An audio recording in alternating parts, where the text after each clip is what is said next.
Radio Claret América presenta Sediento de ti, la palabra, fuente de vida, con el sacerdote misionero claretiano Tony Díaz. Reflexiones diarias del Evangelio. Aquí iniciamos.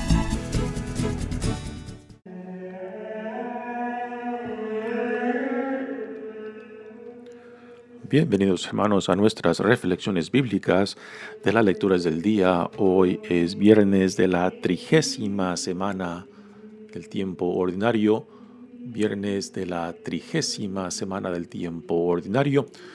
La primera lectura de hoy viene de la carta de San Pablo a los Romanos, capítulo 9, versículos 1 al 5.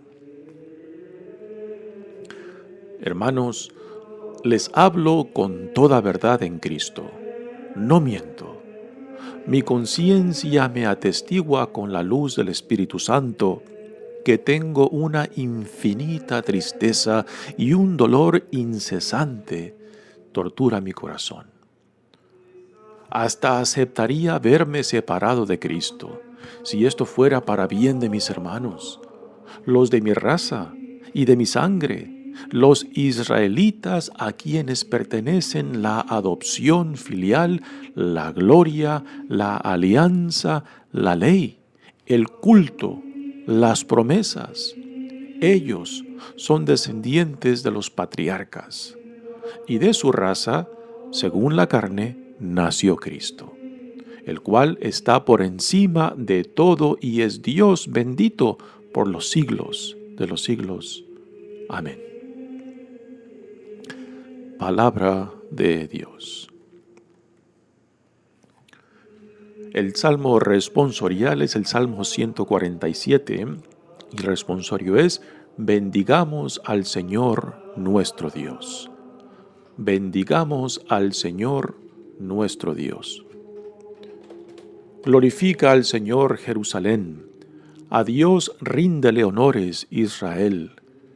Él refuerza el cerrojo de tus puertas y bendice a tus hijos en tu casa.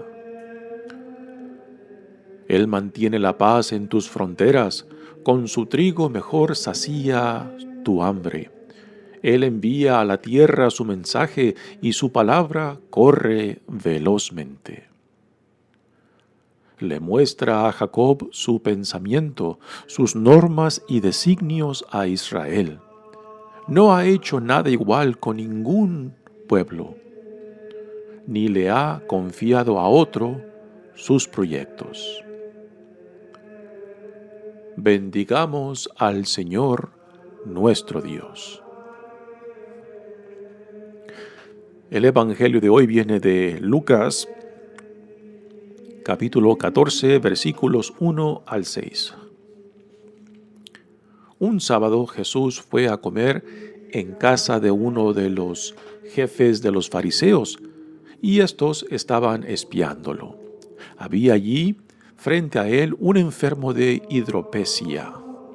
Y Jesús, dirigiéndose a los escribas y fariseos, les preguntó: ¿está permitido curar en sábado o no? Ellos se quedaron callados. Entonces Jesús tocó con la mano al enfermo, lo curó y le dijo que se fuera. Y dirigiéndose a ellos les preguntó: si a alguno de ustedes se le cae en un pozo su burro o su buey, ¿no lo saca enseguida aunque sea sábado? Y ellos no supieron qué contestarle.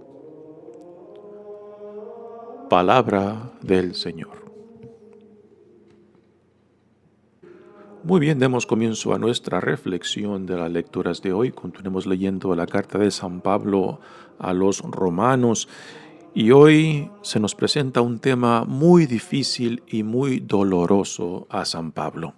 Y es el tema del rechazo de Jesús como Mesías por parte del pueblo de Israel, su pueblo.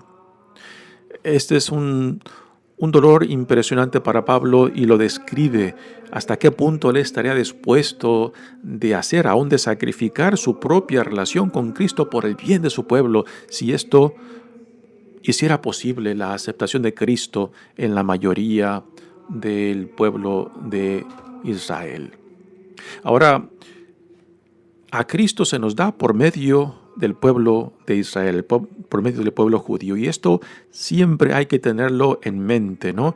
Porque aún hoy en día tenemos personas con actitudes no solamente racistas, sino también actitudes de odio y rechazo del pueblo judío con brocha gorda, así en términos generales, ¿no? Porque rechazaron a Jesucristo. Y esto no se puede justificar de ninguna manera, ¿no?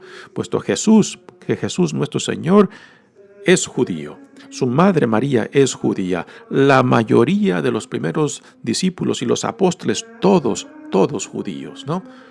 Y esto no nos debe de ayudar a justificar, ¿no?, estas actitudes tanto racistas como de odio y rechazo al pueblo judío. Esto fue lo que llevó a cabo, pues, lo que Hitler hizo con el pueblo judío en Europa, ¿no? Y esto se tiene que rechazar y se tiene que decir y repetir cuantas veces sea necesario, ¿no? Porque no podemos seguir justificando estas ideas de odio, rechazo y racismo. En ese tema de hoy, de la primera lectura, es un tema, yo creo que nos debe dar mucho que pensar. Pablo, siendo un judío de hueso colorado, ¿no?, pues nos expresa su dolor porque la mayoría de su pueblo ha rechazado a Jesús como el Mesías.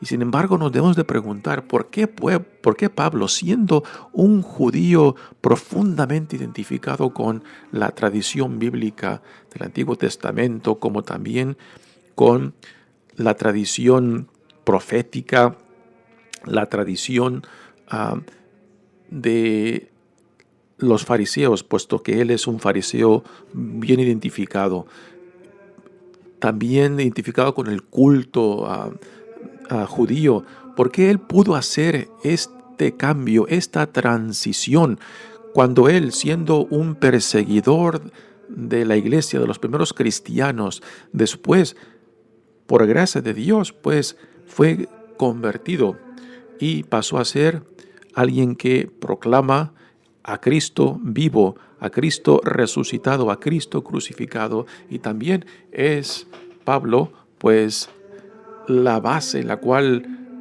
la iglesia primitiva está construida por su gran proyecto misionero de llevar el mensaje de Cristo más allá de la tierra de Israel, hacia Turquía, hacia Grecia, y después hasta Roma, pues esta carta de la cual estamos leyendo fue dirigida a la comunidad cristiana en Roma.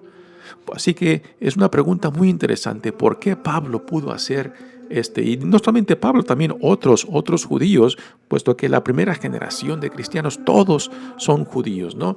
Y estos hombres y mujeres sí pudieron hacer esta transición, ¿no? Y esto nos debe llevar mucho a qué pensar, porque en gran parte a veces lo que llamamos religiosidad o fidelidad a nuestra fe a veces tiene muchas sombras, tiene muchos elementos que a veces niega precisamente lo que profesa, ¿no? Y aquí Pablo, siendo un judío que estaba profundamente identificado con sus raíces judías, pues por la gracia de Dios y por esa conversión en el camino a Damasco, pues pudo hacer este cambio, pudo dar este paso, ¿no?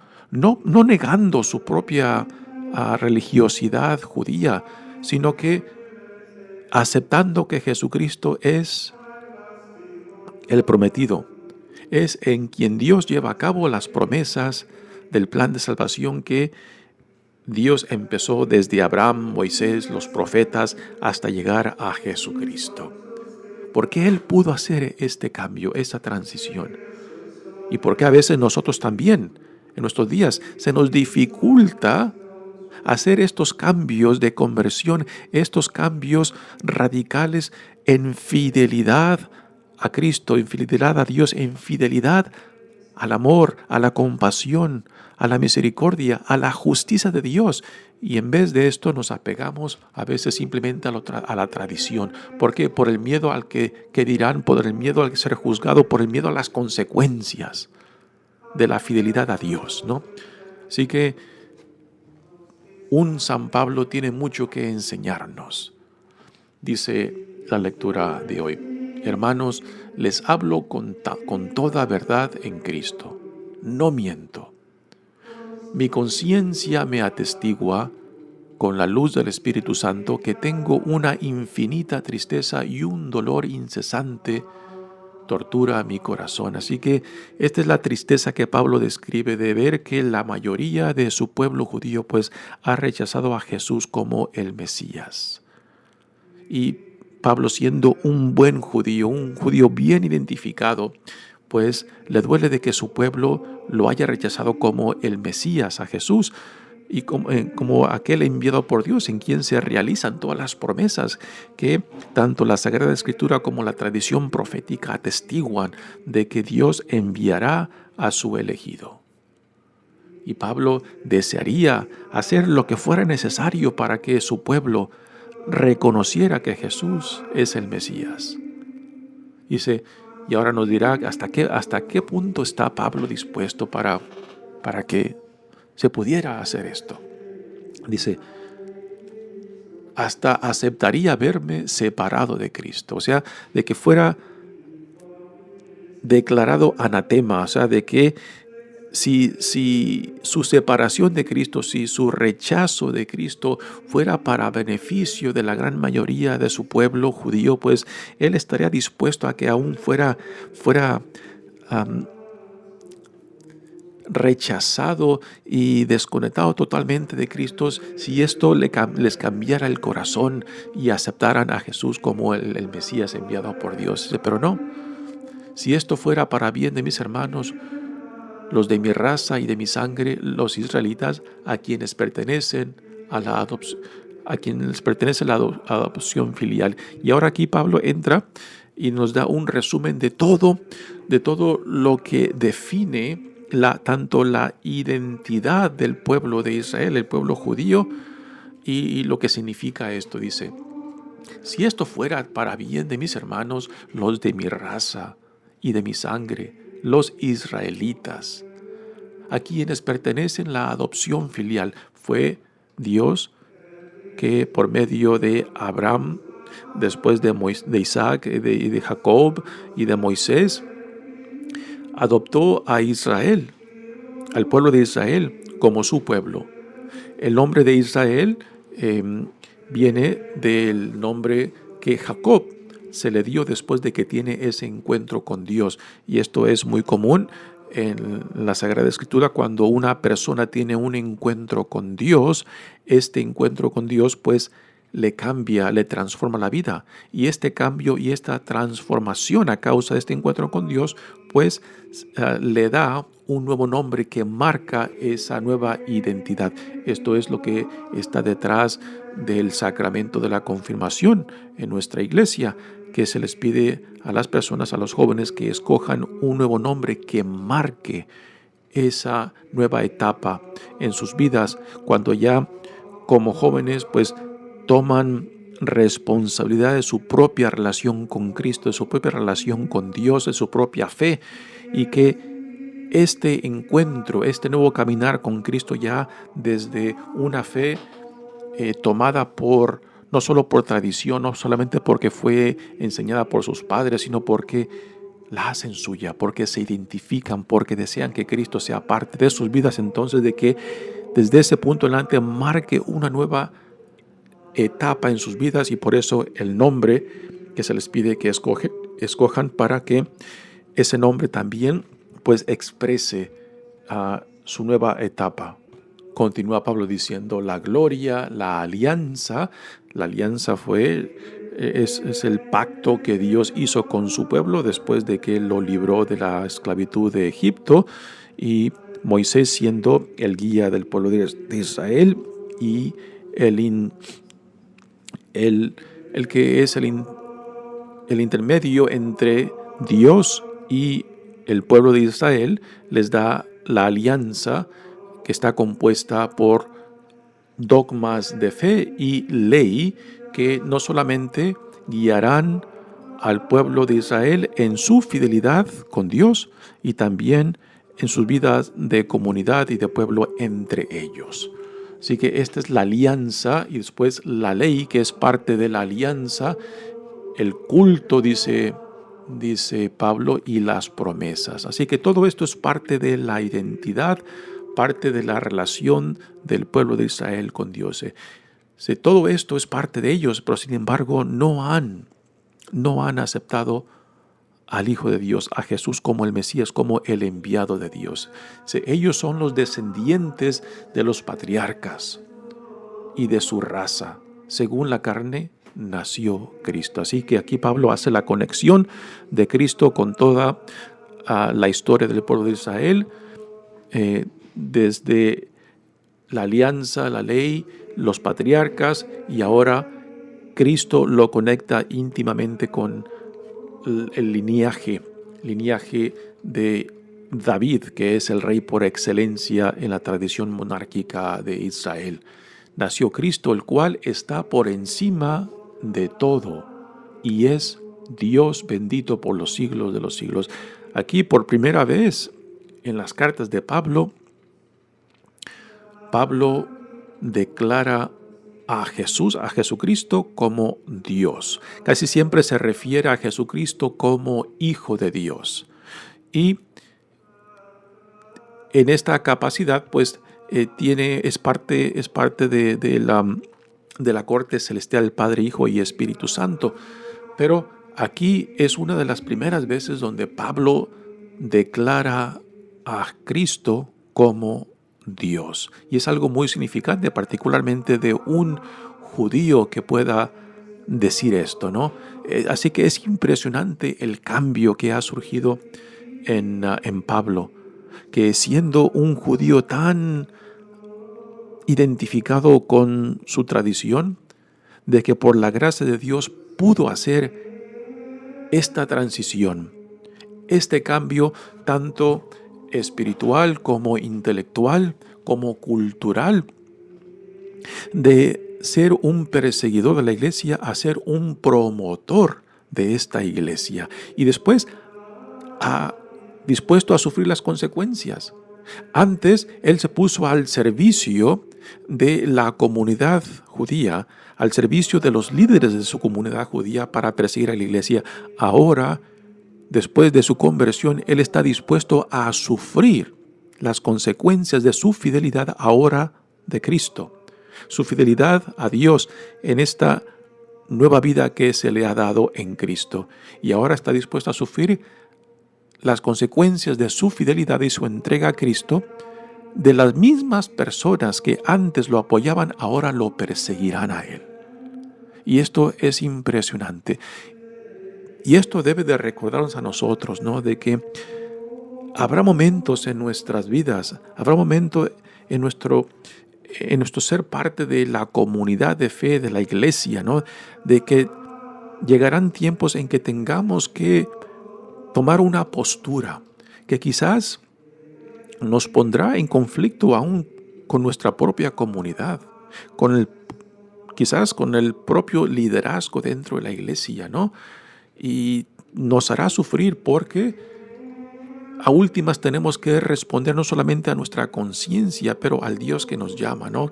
Y a veces pues nos acobardamos ante el llamado que Dios nos hace de ser fiel no solamente a Dios, sino al amor, a la compasión, a la misericordia, a la justicia de Dios.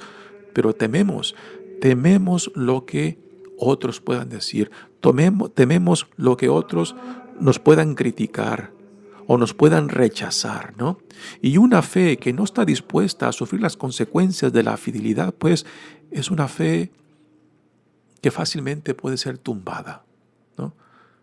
Cristo mismo, siendo un buen judío, nacido de una madre judía, que creció en una comunidad judía, ¿no?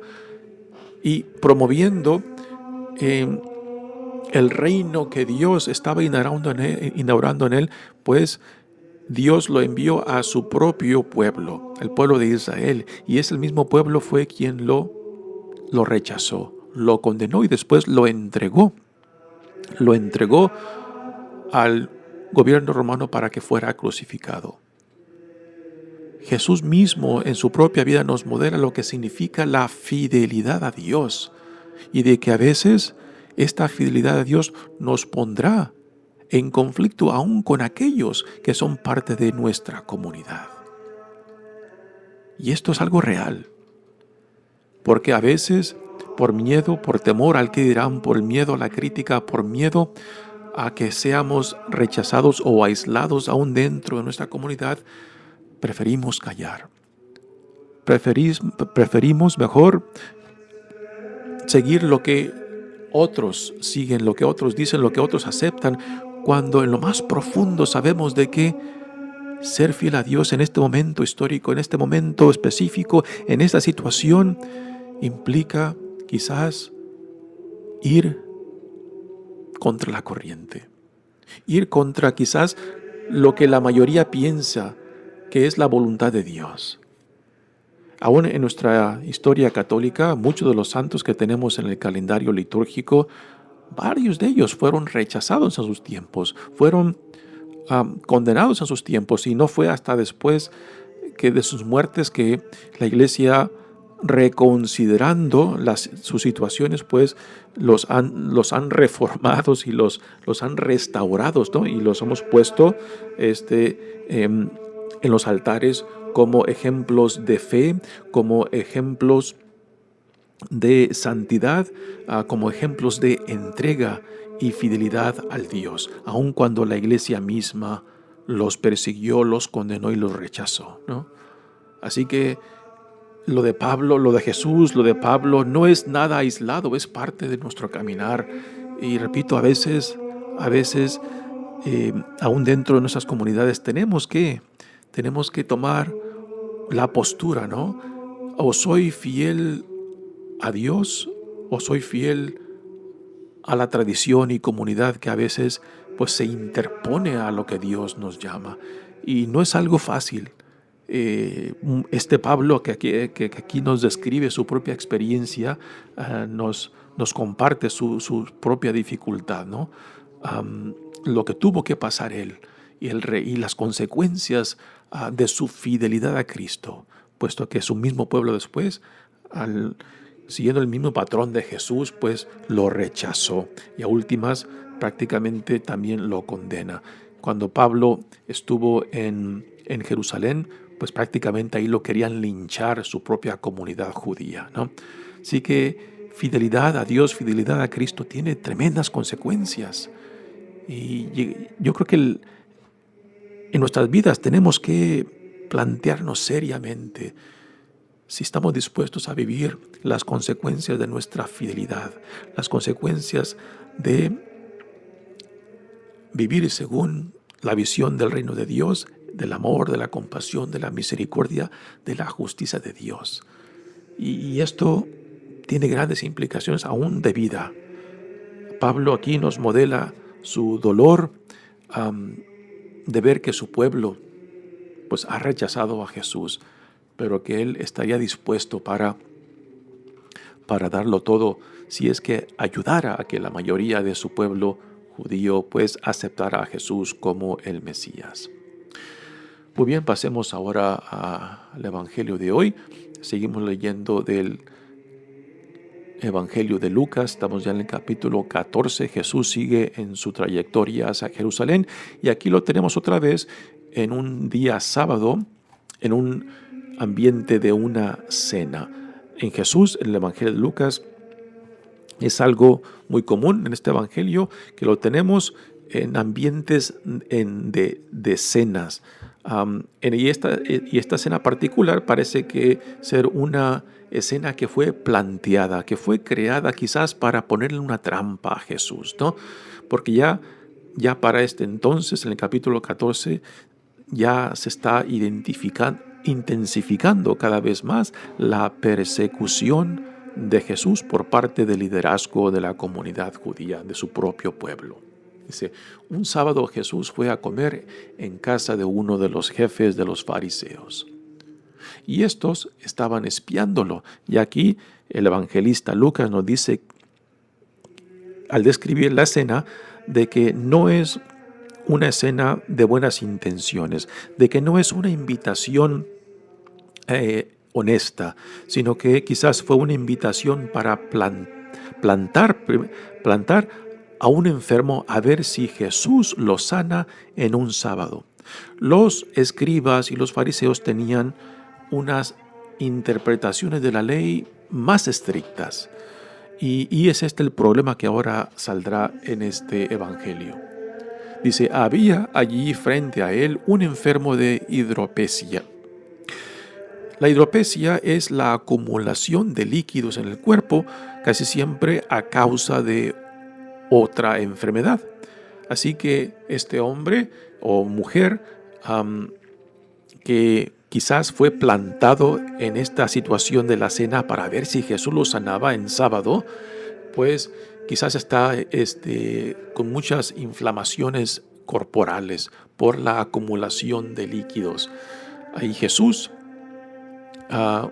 se dirige a los fariseos, a los que los han invitado, y les hace una pregunta: ¿está permitido curar en sábado o no?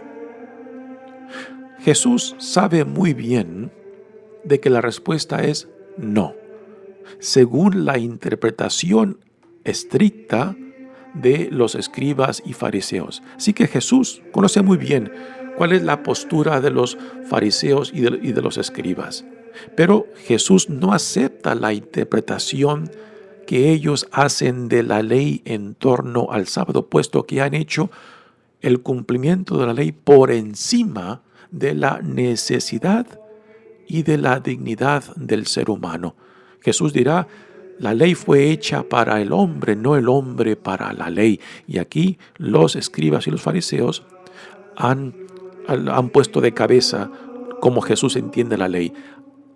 La ley, el hombre fue creado para la ley prácticamente, así que la ley supera la necesidad del hombre, la dignidad del hombre. Y Jesús dice todo lo contrario. La ley fue hecha para el hombre, para que fuera guía para la fidelidad, para nuestra relación con Dios y para nuestra relación dentro del pueblo.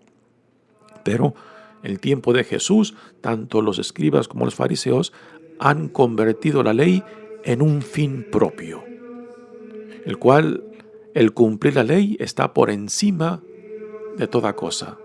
Así que la ley es suprema a la persona.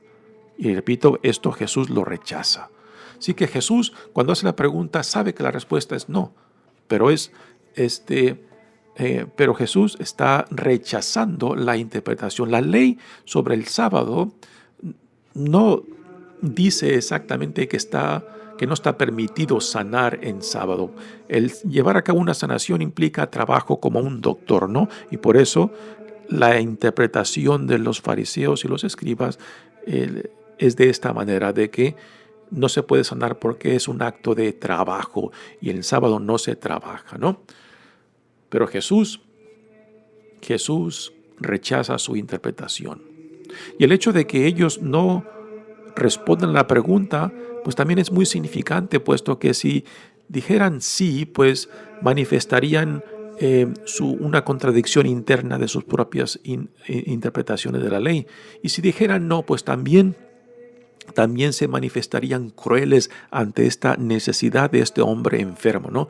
Y mejor guardan silencio, y su silencio pues les otorga su postura. Dice, ellos se quedaron callados por miedo y por cobardía, pero Jesús, que está dispuesto a defender su postura, Él sana al hombre, porque aún en sábado la necesidad del ser humano está por encima de la ley. Entonces Jesús tocó con la mano al enfermo y lo curó y le dijo que se fuera. Luego, otro punto, Jesús, siendo el Hijo de Dios, pues siendo la encarnación de Dios, está por encima del sábado, ¿no? Y dirigiéndose a ellos les preguntó, si a alguno de ustedes se le cae en un pozo un burro o su buey, ¿no lo saca enseguida aunque sea sábado? Y ellos no supieron qué contestarle. No supieron qué contestarle porque Jesús sabe que sacarían a su burro o a su buey si se cae en un pozo, aun siendo sábado. Y a este enfermo en un sábado no se le va a sanar. Así que Jesús aquí les hace ver la hipocresía y la contradicción de esa interpretación de la ley que pone a la ley por encima de la necesidad del ser humano. Ahora, aquí hay otro punto muy interesante de traducciones, ¿no? Algunas traducciones dice, si a alguno de ustedes se le cae en un pozo su burro, esta dice burro, en otras traducciones dice su hijo, lo cual es algo mucho más fuerte en este caso que Jesús presenta, ¿no? Así que hay diferentes interpretaciones de este verso según diferentes textos que incluyen la palabra burro o la palabra hijo, ¿no? Esta interpretación de la versión que estoy leyendo dice burro, ¿no?